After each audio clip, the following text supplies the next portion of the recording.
Good morning, everybody. It's my absolute pleasure to be up here today to introduce Dreadnought to all of you, and also good afternoon to all of you over East, stuck in lockdown. I apologize for that. Everything is warm and sunny over here in WA. And, Dreadnought's only been around for about a year and a half, so it's our first presentation, our first conference that we've been to. So I'll spend a little bit of time introducing who we are as a company and how we go about doing our work, before going through and talking about the exciting drill programs we have coming up through the end of the year. Let me make sure I can work the thingamajigger up here. If I zap it at anything in particular. Wrong button. All right, terms and conditions, press to accept. All right, so the next two slides is really that sums up the company in one go. Our guys on Hot Copper are big supporters of these slides, and we try and condense as much as we can. Onto that, DRE is our ASX code. We have currently 2 billion shares on issue. Some people like that, a lot of people don't. It's a product, we're sort of a third-time resurrection of a company, previously Tychean Resources, and hopefully we're third-time lucky with Dreadnought. Where's a new entity in here at the moment. We have, our current market cap is about $35 million, and we have about 1.5 mil cash in the bank. You'll never see us as a company with a lot of cash in the bank unless we've sold something, and even then we'll probably return it to shareholders. We like to run a tight budget. We raise money as we need to, as we have projects defined, targets defined, and programs to fund. And once we deliver those programs, we'll go back and ask more if need be.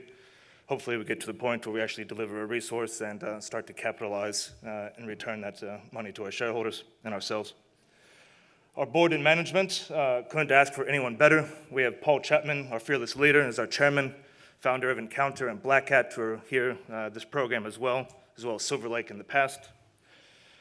Ian Gordon, the calm and cool, used to be the formerly MD of Ramelius Resources for 7 years, and our technical guru, Paul Payne, who's also here, I believe doing lots of resource work for a lot of the companies in the industry, and make sure we stay technically sound. Couldn't ask for a better board. We also have Jessica Lyons and her team at Everest Capital, who have just come on board and are doing a fantastic job dotting our I's and crossing our T's. The board and management, for the last financial year, we are a junior explorer. We put money in the ground. The non-executive directors have actually taken no payments out of the company. And on top of that, we've put in collectively over $1 million of our own cold hard cash into Dreadnought. We are very strongly aligned with the shareholders in this room and the people abroad, and we currently own about 20% of the company, and we continue to support every capital raise. We ask people to put their hands in their pocket. We also put our hands in ours. We have 3 main projects, one in the Kimberley and 2 down in the Goldfields. The Kimberley is a fantastic place, elephant opportunity, particularly for our Taraji and Yampi projects, which I'll talk about shortly. But you only work up there about 6 to 9 months out of the year. And so, as we like to say, we have our cricket season and our footy season projects, because we like to keep things moving, keep projects on the roll, so we can bounce back and forth between the Kimberley and down to the Goldfields. We're currently working at Alara. We're currently following up on some high-grade gold intercepts at Metzke's, which we hit in our last program. We acquired this project off of Newmont. We've got an entire greenstone belt consolidated since then, and a lot of good work to be done out there. After that, we'll be heading up to the Kimberley, which is underexplored, and we have some really nice targets to be chasing up there, which I'll talk about a little bit later on. Junior explorers, we have a bit of a reputation of being lifestyle companies. We run a very different lifestyle at Dreadnought. People talk about having summers of fun. Last summer, I took my wife out to Kalgoorlie between Christmas and New Year's to do soil sampling at our Rocky Dam project to make sure that it was drill ready for this year, which was an absolute lifesaver when COVID hit and we couldn't get up to the Kimberley. These are our KPIs. You'll see us put these out every quarter. So the most important thing for Dreadnought is shareholder return. Since April 2019, last year, when Dreadnought came into existence, we've delivered over 500% of a shareholder return from 0.2, 0.3 share price to 1.8. I think we hit a new high today of 1.9 cents. During that time period, we've put out 98 price-sensitive announcements. I don't know how. There's only 2 of us that actually work full-time at Dreadnought. So I certainly keep myself busy keeping those updates pumping and keeping our shareholders well informed of what we're doing with their money. And speaking of that, 84% of our money to date's gone into the ground. We're not here to fund ourselves, to pay myself a big salary. We're here to make a discovery and that's by drilling holes, defining good targets, and delivering something to the market. All that said, the rest of it's how we deliver that shareholder return, and that's target testing, target generation, and project generation. We have to have good ground, we have to have good targets, and we have to be testing them constantly. We always want to be in a place, ideally, where we can raise money on the back of a good result and a good target. And I think we're finally getting to that stage where we're hitting our stride at our projects, where we'll actually be in a place to deliver both. Our strategy is pretty straightforward. We already touched that briefly. We're here to deliver gold, copper, nickel, the bread and butter of the junior realm. Industry understands it, and we can deliver those. Spend money in the ground, deliver that news flow. Success to us looks like Sandfire, Sirius, and Gold Road. That covers the three commodities that all juniors should be in, and also covers the three ways that shareholders can get maximized value, either going into an owner-operator, if it's beautiful and high grade like DeGrussa, or a JV in, a big brother to help you develop it, or to sell out completely, whatever makes the most sense for whichever we find. And like our opening presentation in the beginning of this talk, we have our license to operate, particularly in the Kimberley, underpins our ability to get the job done. We talk about a little fun gig. It's our drill rig up in the Kimberley last year.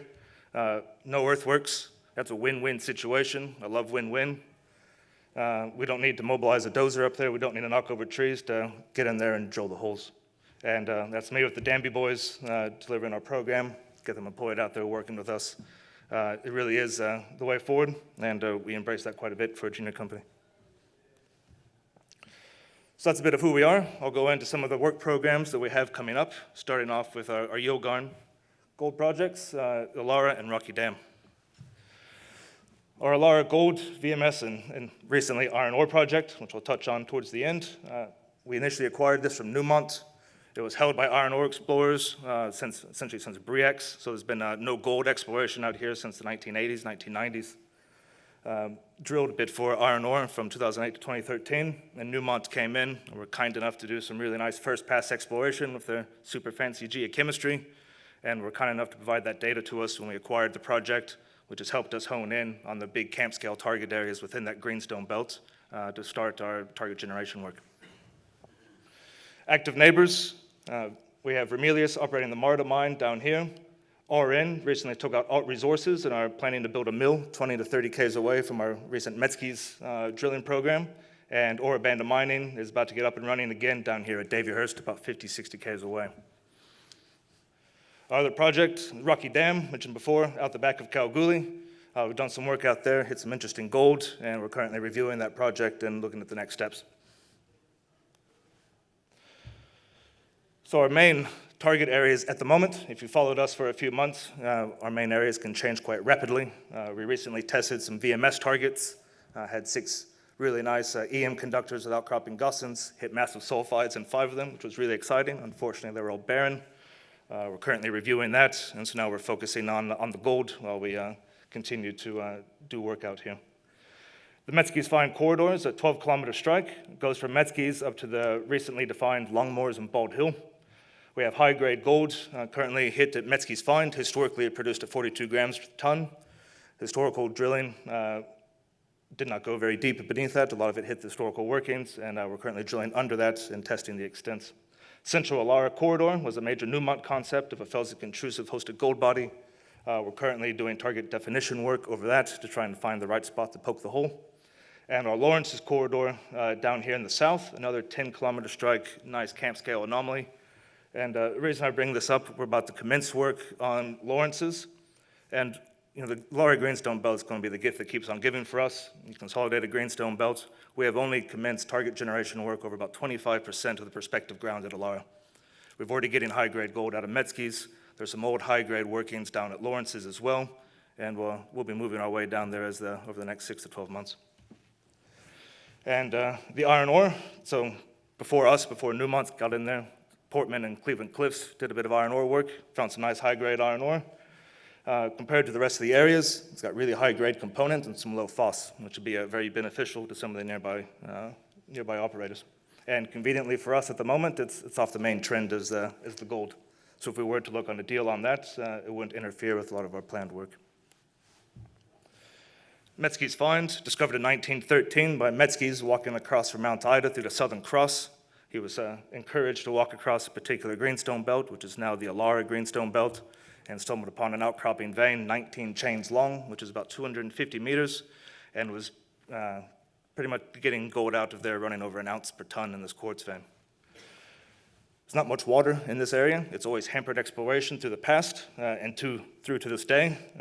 It's difficult finding water for everything else, and we truck water in for a lot of our drilling operations. 1980s, 1990s, there was some shallow drilling done, about 20 meters vertical depth. Most of those programs hit the mining voids, and nothing was really drilled underneath that. Our last drill program, back in May, I believe it was, we hit some really nice high-grade intercepts, including 3 at 21, 7 at 7.5, which complements and agrees well with some of the historical grades coming out of Metzke's. We are currently out there now drilling these white dots to test the extents, both along strike to the north and south, and also to a depth of 200 to 250 meters, depending how straight the RC rig can drill, and we'll be continuing to assess that. Our first 7 holes were actually delivered to the lab yesterday, and we expect those results in the next week and a half to 2 weeks. We should finish the first pass of drilling at Metzke's find here in the next, well, that's going really fast, in the next couple of days. We'll move up to Longmoors and the rest. So I'll skip ahead. Longmoors is where we're going after Metzke's next week, and then we're also going to come out here and drill some holes in the Black Oak because Osdrill is doing a fantastic job for us, and we're getting really good productivity. So a lot of news flow coming out of here up until Christmas. The iron ore, high grades, low phos. MinRes is currently building a haul road up to Mount Richardson. We have the same geology, the same grades that makes Mount Richardson attractive to MinRes. We also have Jupiter about to float their Mount Mason project, and MacArthur Mining with the Ullaring. There's plenty of iron ore interest in the area, and I'm sure some of them would be interested in this iron ore. Up to the Kimberley, once we finish in the Lara, we're going to get up to the Kimberley, hopefully before it gets much hotter or much wetter, more importantly, and start drilling up here. This is what really floated the company and got me on board. The Kimberley is a sort of a really exciting opportunity. I've done work in Myanmar, I've gone off to Brazil, worked in Ethiopia, and to go to these places where the mineralization is sticking out of the ground. Didn't really think those sorts of opportunities exist in WA where people are talking about going deeper. But up here in the Kimberley, there's 2 stations that were bought by the Commonwealth for defense purposes in 1978. The last person to do exploration over the copper out there was Roy Woodall himself, straight out of uni, one of the first places that stream sediments and surface geochemistry was deployed in Australia. And since 1978, no one's been out there to follow it up. It was in 2013 when the Mining Act was amended with Commonwealth's support to actually allow for the State Mining Act to apply in tenements to allow exploration on the Commonwealth land. So it's untouched, it's outcropping mineralization, and we're the largest landholder up within the defense. IGO and Chalice are the other major holders in the West Kimberley. Texas, nickel copper sulfide, that's what IGO and Chalice are chasing. We have walk-up targets, drill ready to go before the end of this year. Outcropping ruins, EM plate, mag anomaly, disseminated sulfide to surface. Let's drill it, see if it's a yes or a no. Outside of that, there's a lot of copper, bismuth, cobalt, and things like that in these veins that stretch all through the country that stick out above the Black Plains soils. And the question to me has always been, what's sitting beneath those soils? We've did a detailed mag survey, got some really attractive magnetic anomalies, did the gravity over that, and we have things like Fuso and pulse pipe, which look a lot like other copper-gold systems in these sort of age rocks over in Tennant Creek and Mount Isa. We're looking forward to drilling those either this year or the first thing next year, should we get the opportunity. And Chianti, can't forget, a bit more VMS. We have 7 targets up here, EM plates, outcropping Gossens. A lot of those haven't been drilled. We're going to put the first holes into those as well, and we have EIS co-funding for that. So takeaway message, we're an active explorer, putting money in the ground, your money in the ground, our money in the ground. We have 3 very attractive projects, and we keep very, very busy. We have a fantastic board and management team, and we're here to deliver success. Thank you very much. Well done, David Tuck. Congratulations, mate. Well done.